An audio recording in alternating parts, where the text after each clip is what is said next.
अद्विक को blood cancer है। उसके माँ बाप उसके इलाज कराने में असमर्थ हैं। इन्हें आपकी एक छोटी सी मदद की जरूरत है। डिस्क्रिप्शन में दिए हुए लिंक पर जाएं और अद्विक की उम्मीद बने।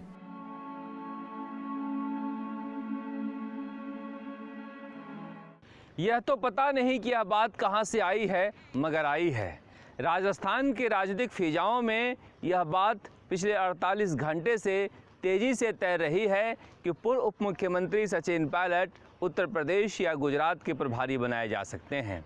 अगर उत्तर प्रदेश के प्रभारी बनाए जाते हैं तो ऐसा हो सकता है कि प्रियंका गांधी कांग्रेस की कार्यकारी अध्यक्ष बन जाएं। इसे लेकर दिल्ली से लेकर जयपुर तक चर्चाओं का बाजार गर्म है। कुछ लोग कह रहे हैं कि अगर प्रियंका गांधी कार्यकारी अध्यक्ष कांग्रेस का नहीं बनती हैं तो हो सकता है कि सचिन पायलट को गुजरात का प्रभारी बना दिया जाए। मगर यहाँ पर दूसरी तरह की चर्चाओं का बाजार भी गर्म है। कुछ लोग कह रहे हैं कि सचिन पायलट इनकार कर दिए हैं। कुछ लोग कह रहे हैं कि सचिन पायलट के पास अभी कोई खबर नहीं आई है। कुछ लोग कह रहे हैं कि सचिन पायलट देश में कहीं भी कांग्रेस की सेवा करने के लिए तैयार हैं, मगर उनसे जो वादे किए गए थे उसका क्या हुआ, पहले उसकी पूर्ति हो जाए, वरना उनके लिए ठीक राजनीतिक संदेश नहीं जाएगा। राजस्थान की राजनीति में लोग यही कहेंगे कि मुख्यमंत्री अशोक गहलोत ने उन्हें रवाना करवा दिया। अगर उनकी बातें मान ली जाती है, जो कुछ उस समय समझौते के वक्त कहा गया था वह पूर्ति कर दी जाती है, तो कांग्रेस के लिए जीत होगी, अशोक गहलोत के लिए भी और सचिन पायलट के लिए भी। इसीलिए कहा जा रहा है कि क्या सचिन पायलट राजस्थान की राजनीति छोड़कर जा रहे हैं? ऐसा लगता नहीं, क्योंकि सचिन पायलट ने मन बना लिया है कि वह राजस्थान में ही राजनीति करेंगे। हो सकता है कि कांग्रेस आला कमान के दबाव में वह दूसरे राज्य के प्रभारी का पद स्वीकार कर लें, लेकिन वह अपनी बात मनवा कर ही जाएंगे, ऐसा लगता है, क्योंकि जिस तरह के तेवर वो अपनाए हुए हैं इतनी आसानी से छोड़ने वाले नहीं हैं।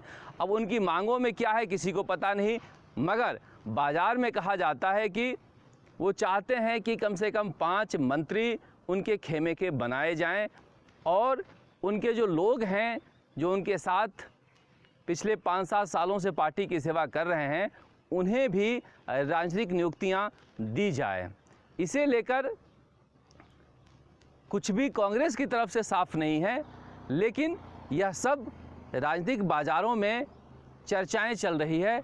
सच्चाई जो भी हो, मगर कांग्रेस के लिए यही अच्छा होगा कि सचिन पायलट का उपयोग करे और सचिन पायलट से जो वादे किए गए थे उसे पूरा करे। यह मुख्यमंत्री अशोक गहलोत के लिए भी बेहतर होगा, क्योंकि इधर से ध्यान हटाकर वो उधर ध्यान केंद्रित कर राजस्थान में जनता की सेवा ठीक से कर पाएंगे।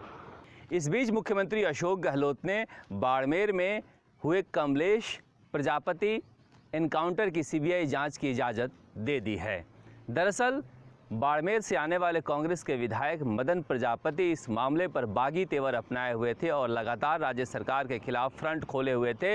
यहाँ तक कि हेमाराम चौधरी के साथ भी घूमने लगे थे। ऐसा लग रहा था गहलोत गुट को कि हो सकता है कि एक और विधायक पायलट गुट में चला जाए, इसीलिए इतने दिनों बाद ही सही उनकी बातें मान ली गई है।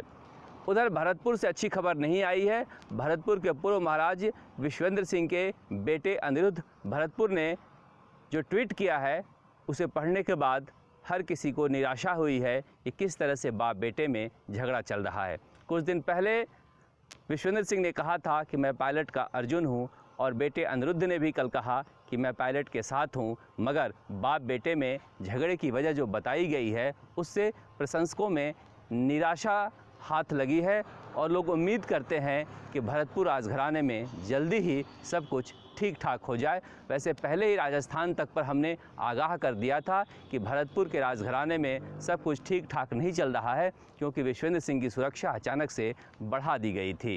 राजस्थान तक के लिए जयपुर से शरद कुमार।